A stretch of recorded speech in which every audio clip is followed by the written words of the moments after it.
It's Thursday. Happy Thursday. It's October. There's so much happening in October.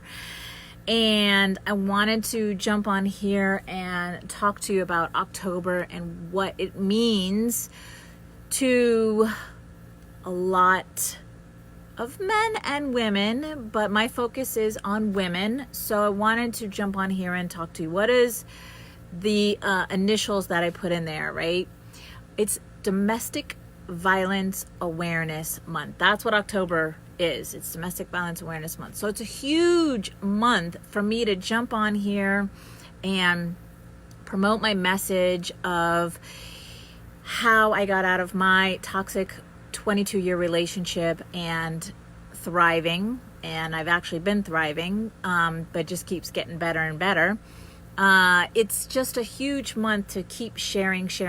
So my message of the silent abuse comes out and you receive it. So I hashtag the silent abuse. I hashtag narcissistic abuse, the silent abuse. And the reason why I came up with that is because when we talk about narcissistic abuse, which is the emotional piece, the psychological piece, the mental piece, right? The financial piece. There's, thanks for all the love. There's everything in it, but the physical and the sexual. It has all the components except for those two. So that's why I hashtag it the silent abuse. And also, my message is to share with women of how to recognize that, because I was in a 22-year relationship with a narcissistic person and didn't even know it, because there was no physical and there was no sexual abuse involved. And it's so important for people to realize in these relationships, or if they've been in these relationships. I know for myself, I didn't know until being 2 years out of it. I know that we make excuses. It's nobody's fault. This is just how it goes. We make excuses for the other person's behavior. Oh, he's just an asshole. Oh, he comes from a messed up family, or oh this, or oh that. And so we don't see the truth of what's really happening, right? And that's what happened with me. I had every excuse in the book of why he was treating me like that, why these traumas and dramas were happening in our relationship, why he behaved like this, why he cheated on me, why I contracted STDs 3 times, why this, why that. Never, ever once did I look for the truth. Even when somebody told me, Denise, don't you think he's a narcissist? And I was like, what is a narcissist? I didn't even know. So I Googled it, right? Because when you don't know something, you Google it. And so I Googled it and I took like this little quiz and I checked off the behaviors. And because I think he didn't have like 3 out of the 10 or whatever it was, I was like, no, he's not. And I went back to my comfortable behavior of making excuses for him and things will get better and all of that. So I want to share with you like when I actually left and what I left with, and to show you like what is possible for you. Because I was sharing this on my coaching call today, and my coach was like, Denise, are you like screaming this from the rooftops and sharing this with everybody? And I was like, not really. She's like, this is wow. This is a wow story. So it starts in 2008 when my then husband, and it's all in the book, by the way, had attempted suicide with our 14-year-old daughter in the next room. Which that day I had told him that I want a divorce. Like, I was at the point, you guys know, like you come to a crossroad in your relationship where you're like, I just don't want to do this anymore. It's exhausting. It's like, I don't want to, whatever I need to do, I'll figure it out. Like, I don't even care. I don't care about the house. I don't care about this. I want out. And that's the point that I had come to. Well, because we're talking about mental illness involved and self-medicating and drugs and all of that, which led to the attempted suicide. So that was 2008. Now, fast forward to 2011, because of course I didn't leave, right? How could I leave now? There was this trauma and drama that we had been through, and I felt like I would be a real shithead if I left now. What would my kids think? What kind of a shitty mom would I be? What kind of a person would I be to leave this relationship when this man needs me so badly right now? All right, so I didn't leave. 2 years later, 2.5 years later, there was another incident. Yes, my love just texted me. Yes, there was another incident where it involved hospitals and psych wards and blah, blah, blah, blah, blah. Another traumatic event that happened in 2011. Well, now, by this time, I was really done, over, gotta go. So, here's my point to my story. I had no job. I had no money. I was running his business, so every single ounce of funds, money that came through his business, and so I had to really think outside of the box of how was I going to get the money I needed to leave, because I was leaving and moving 3 states away from South Florida to North Carolina. Shit, I need money. How am I going to do this? So I really had to think outside the box. So what that entailed was manifesting $10,000 to leave, because to me at that time, $10,000 was a good amount to leave and to get an apartment and to get some bills paid for about 3 months so that I could find a job. Okay, so I did that. I manifested the exact amount of money that I needed to leave. Now, not only did I manifest $10,000, that's not including the hi ladies, hi Marcella, hi Ellen, Kathy, Guillermo's a man. Not only did I manifest the $10,000, but I also went to Colorado for 10 days. That's a whole nother story. I went to Colorado for 10 days. First time I had ever been in Colorado. It was the first time that I said yes to me. It was a 10-day vacation. Had an amazing time. Went white river rafting and just like really like released. I released all of like my inner, from being in such a controlling relationship and all the manipulation, all the abuse and everything. Hey, Nicole. Cole. And that, so the $10,000 was totally separate from me being in Colorado for 10 days. Amazing time. Such a great experience. That's also in the book. But here's my point to all of this. I left with nothing. Like, I manifested that $10,000, meaning I didn't ask for half of the property. I didn't ask for half of the business or any of his money. And I did it all on my own. And here's why. Hey, Maureen.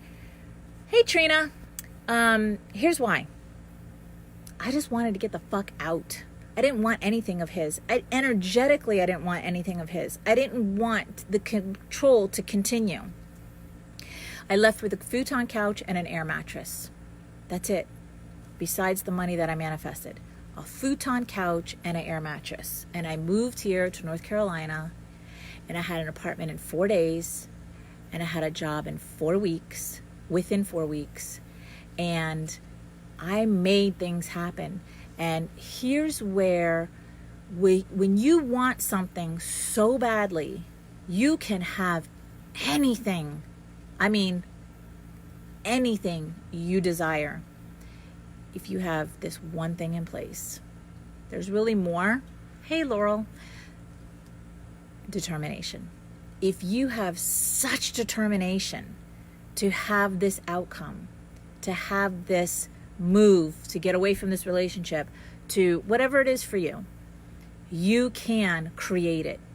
Absolutely, without a doubt. And this is what I show my clients how to do. Right? Because most of my clients come to me and they're out of the relationship. I have had a few that were still in the relationship, and I also help them with that. But the majority of them are out of the relationship.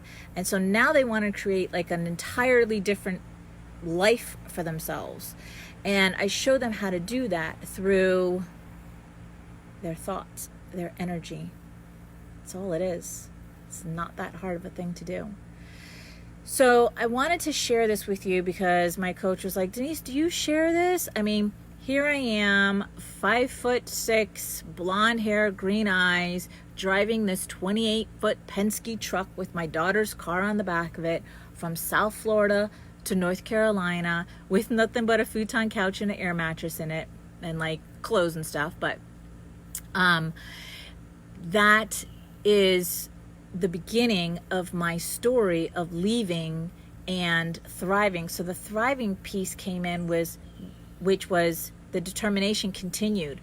The determination that I'm going to have a job within a certain amount of time. I'm going to have the apartment. I'm going to be fine. Everything's good. And then I did go through a period of 2 years of my wild stage. You've heard me talk about that, right? That's also in the book. But I needed to let that out because I had felt so constricted for so many years, and my attitude was like, I can do whatever I want now. My time, I had time freedom. I could do and be wherever I want. I traveled a lot during those 2 years as well and just had a lot of fun. Yeah. But I needed that. I needed to release all of that. And so do you. There's a lot of waves that you go through after being in these toxic relationships. It's the same type of waves that you go through when you're grieving over something, because even though I wanted to be out of that relationship, I still had grieved the ending of what I thought was going to be a forever. That's also part of the reason why I stayed in for so long, right? Hey, Danya. Hey, Brian. So you have to have your determination so strong that nothing can overpower it, okay? Because yes, fear steps in, no doubt about it. Yes, your ego steps in. Yes, the little voice inside of you, I call her my negative Nancy or my Debbie Downer, steps in and says, Denise, you can't move 3 states away. Denise, you can't. Right? You know that voice. You have that voice too. You have to have your determination say, oh, yes, I can, and watch me. Oh, yes, I can, and watch me. And every time you climb that mountain and you reach the top of the mountain, then that solidifies for you and validates for you that, oh, yes, I can, next. Oh, yes, I can, next. Oh, yes, I can, next. Whatever you want, you can have in life. You can have the perfect relationship. I don't care what you've been through. I mean, I do care what you've been through, but you know what I'm saying, like, it doesn't matter what you've been through. Yes, you can create a healthy love after toxic love. Absolutely, yes, you can. How do I know that? Not only have I done it, but my clients do it too. So yes, I went through 22 years of that toxicity, mind fucking and controlling and manipulation and traumas and dramas, one right after another, and the worst in-laws you could ever imagine. When I tell you, like, dysfunctional at the highest level, yeah. When I tell you, like, I was an outcast from the beginning, never accepted, blah, blah, blah, blah, blah, to come out of that, turn things around, and create an amazing love for myself that I have now, living in peace. I live in peace. I'm going to show you what I live in, because this, like the post I put today, I'm living a dream. Literally, I'm living a dream. I'm not trying to be blah, blah, blah. No, really, I live a dream. I live in a beautiful house in the woods. I have 4 acres behind me. I'm going to show you that in a second. I live with an amazing man who's so kind, so sweet, so gentle.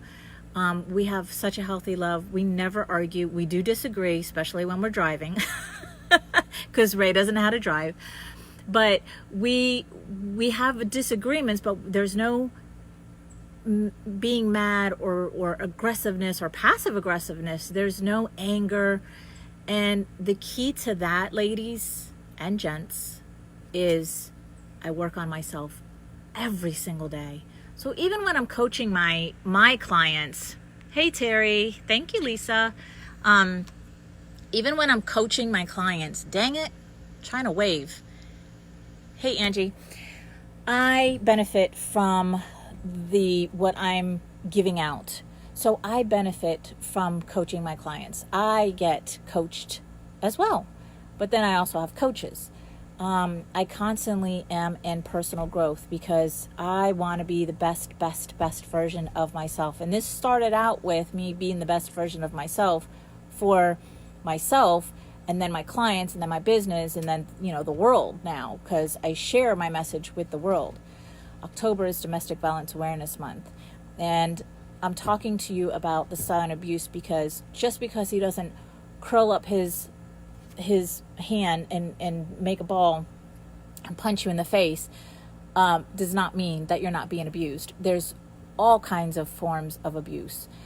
There's mental, psychological, emotional, financial. There's all different types of abuse, not just physical and sexual. And that's where the misconception comes in, because we think he's just being an asshole, or he's just this, or he's just that, and he's not being abusive.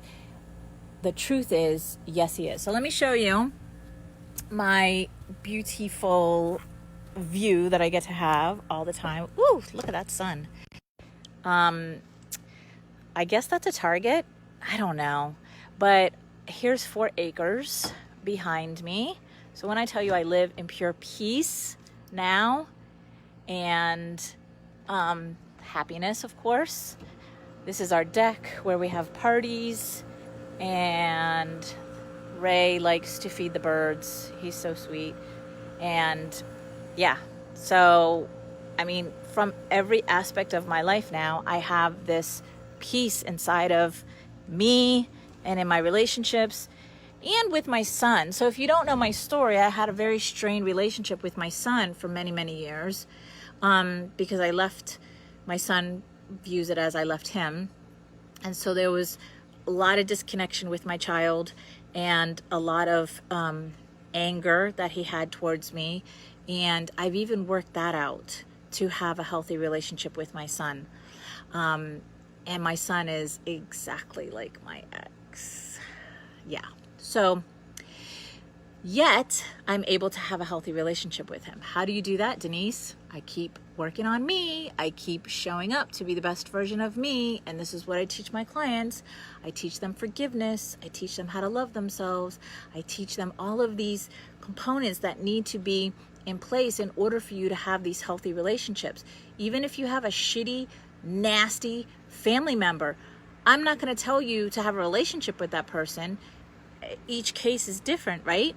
But the point is for you to have the best relationship with you, and then you're going to see your relationships outside of you start to shift and change. So my son is not that nasty, horrible person like I do have in my family. So I'm able to have a relationship with him.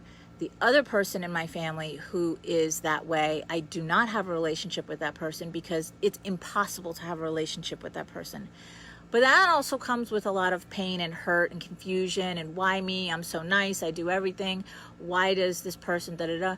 And that's what I also share, is like how to come to terms with this type of yes, boundaries are key. Thank you, Kathy.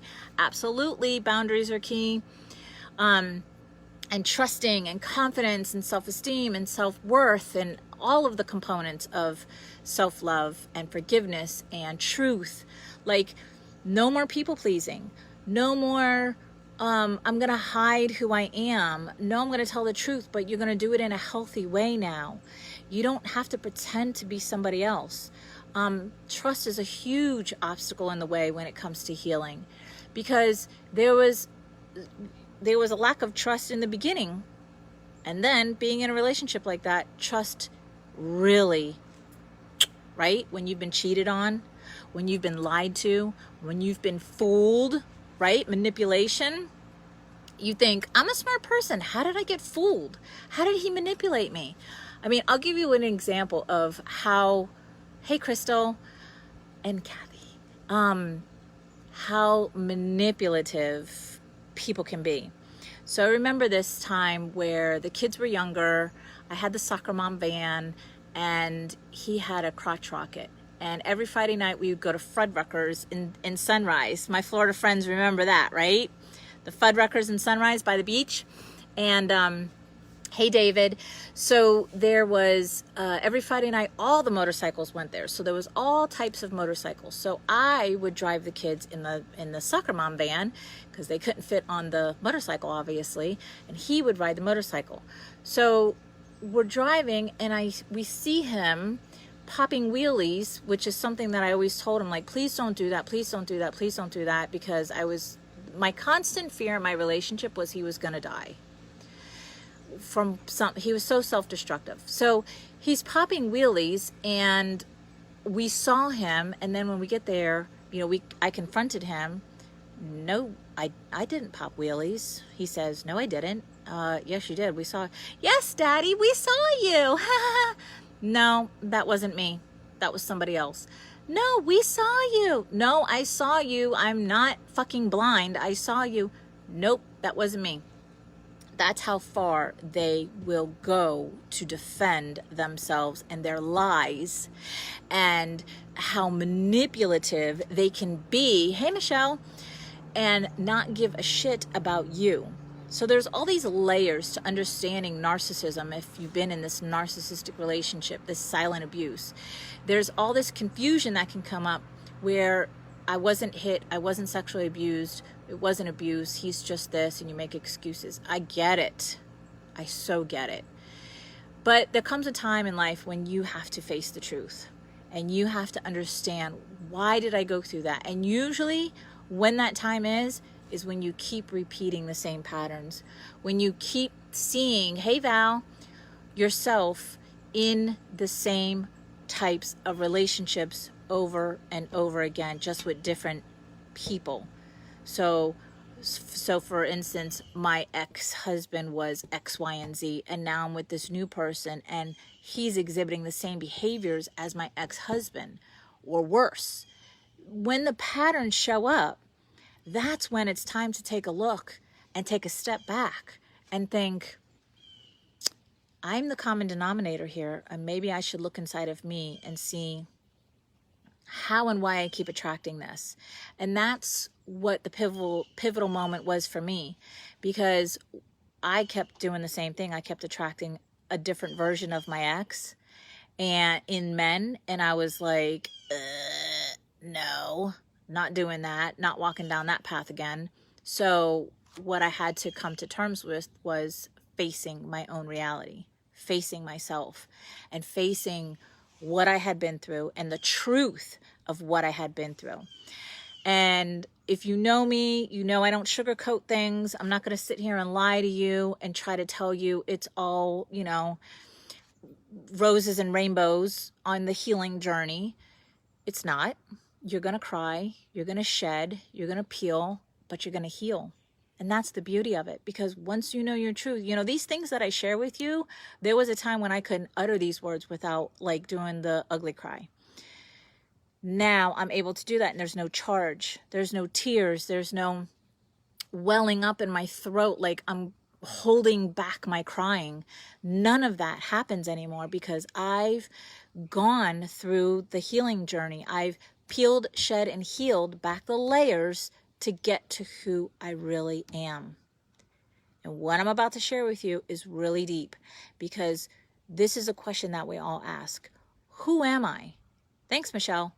Who am I? What is my purpose in life? When I say get to peel, shed, and heal to get to the person that you really are, who you really are, because a lot of us don't even know who we are. Who am I?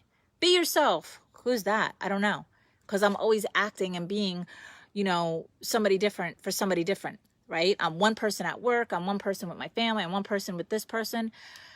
Who you really are is love, trust, truth, and forgiveness. That's who you really are. But you've been conditioned, you've been programmed to be the opposite of that. So instead of loving yourself, you go into self-criticism and judgment. Instead of forgiveness, others and yourself, you hold grudges because somebody did an injustice to you. Or you don't forgive yourself because I shouldn't have been there, I shouldn't have said that, and you hold on to that story that has an energy to it, and it stays in your body. And you are afraid to tell the truth. You're afraid because you've been shown your entire life, shh, don't let the neighbors know. Don't tell Aunt Sally about you got your, an F on your report card or whatever. You've been taught and shown and conditioned to lie, right? And then you start to lie to yourself. And trust. You're born trusting. But what happens is, in life, we're taught how to not trust through little, tiny, subtle things that happen in life. I always share the lollipop story, right? I'll give you the short version, because it really shows you what seeds have been planted in our head, how not to trust our own selves, and what happens when that grows, right? I always tell everybody, trust is a muscle. It's just a muscle. You were born with a trusting muscle. And when you were born, think of a little kid.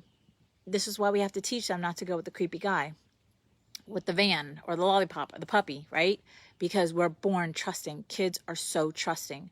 But what happens is we are programmed and conditioned not to trust. So the story goes like this. Hey, Karen. This mom that I was on the phone with, she had a very big aha moment during our discussion, and she shared with me that she was with her son that week. He was 4 years old and went to the store. She was like, you were so good in school today or this week, and I want to reward you. So you get to pick out your lollipop. So there's this box and there's all these different flavors of the lollipop. And so at 4 years old, we know what we want. There's no doubting or discussing. He immediately picked up the grape. And he was ready to go. Come on, Mom, let's go. I got my lollipop. And Mom says, are you sure? Are you sure you want grape? There's strawberry and watermelon, and there's all these different flavors. Ooh, bubblegum. You really love bubblegum. And so that is the seed of doubt that is put inside of our heads. See how subtle that was? See how Mom didn't mean to do anything mean or bad by that? Her intentions were for the best. But what happens is now that seed of doubt is planted inside of our heads at such a young age. So what does the 4-year-old do? Mom's right. I do like bubblegum. And he changes his mind and he puts down the grape and he picks up the bubblegum and they walk out of the store. Now he's chosen a flavor that who wanted? Mom wanted, not him. And this is again and again and again. This happens over and over in different scenarios, in different situations, by different people, over and over and over. How our trust muscle is weakened. And then we get into adulthood and we do not trust ourselves and we do not trust people. And then when you are in these toxic relationships for X amount of time, it doesn't even matter how long, your trust muscle is now even weakened more. But here's the good news. Your trust muscle, was I showing too much boob? Oopsies. Your trust muscle is that. Just like when you go to the gym and you haven't gone to the gym in a long time and you got some flab going on, you got some flabby muscles, but you get back into the gym and you work on it and now your muscles start to build back up again. It's the same exact thing. And this is what I teach my clients, how to build the trust muscle back up again, how to quiet the negative Nancy and the Debbie Downer in your mind, fear, and I show you the difference between your ego and your heart and who's showing up and who's running the show, and rise you up into woman energy, right? Because woman energy wouldn't get herself into a toxic relationship. Woman energy has boundaries, right, Kathy? Woman energy would not put up with X, Y, and Z. And all of this is filtered through self-love, trust, truth, and forgiveness. Okay, so I think I've rambled quite a bit. October is Domestic Violence Awareness Month. I am going to be showing up a lot and talking about the different types of abuse, especially the silent abuse, because that is my forte. And if this is you've been through this type of relationship and you're ready to heal the shit, your determination to get over this, overpowers the any fears that are coming up, hey Randy, I invite you to message me and we can talk.